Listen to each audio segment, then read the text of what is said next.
Hey, I think we're getting a call. Let's answer this. Hello. Oh, thanks for calling in. So I have a psychology project, but I need somebody to explain to me how, like what recognition heuristics are.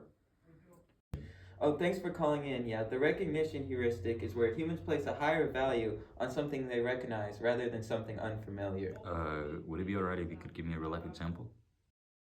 Oh yeah, my partner, he's an expert on this field. Let me hand off the phone to him.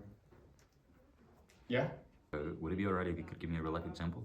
Oh, okay. So, an example could be something like footwear, like your shoes. You know what Nike is, you know what Puma is, you know Adidas, but you don't know some random brand like Aldo's or Ultra or whatever. So you would be more likely to buy those Nikes instead of that Ultra because you recognize the name, so you think of it as better. And how do I avoid falling for the recognition heuristic?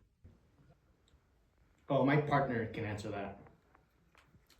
And how do I avoid falling for the recognition heuristic? Okay, so the bias can be avoided if you use your system 2 thinking and you just take up some more time to process it and do your research to see what product is really better than the other ones. I was wondering if you could give me an example of a study. So Dr. Johnson definitely knows a study he can tell you. I was wondering if you could give me an example of a study. Yeah, hey. So often when we think of recognition heuristic, we can think of it as something that works against us, with the shoe example, and that can be true. But we also see examples where it works to our favor even.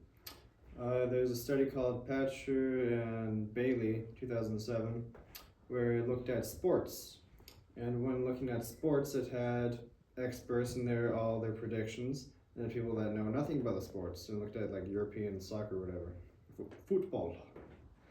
And when the lay people, the non-experts, they used their recognition off of the teams that they knew more about or just recognized the names of, compared to the teams that they did not know, their predictions on who would win the game when they just used who they recognized were more accurate than if they just were acting in complete ignorance.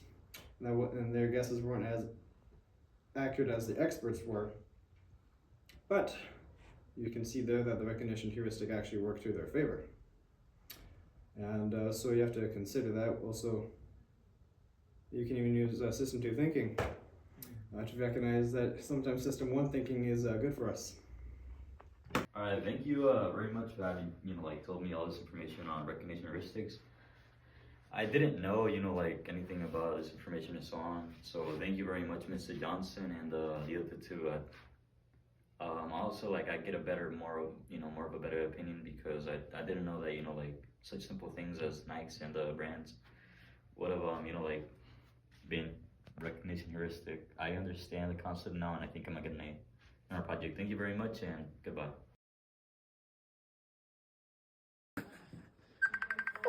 Stop laughing, Miguel.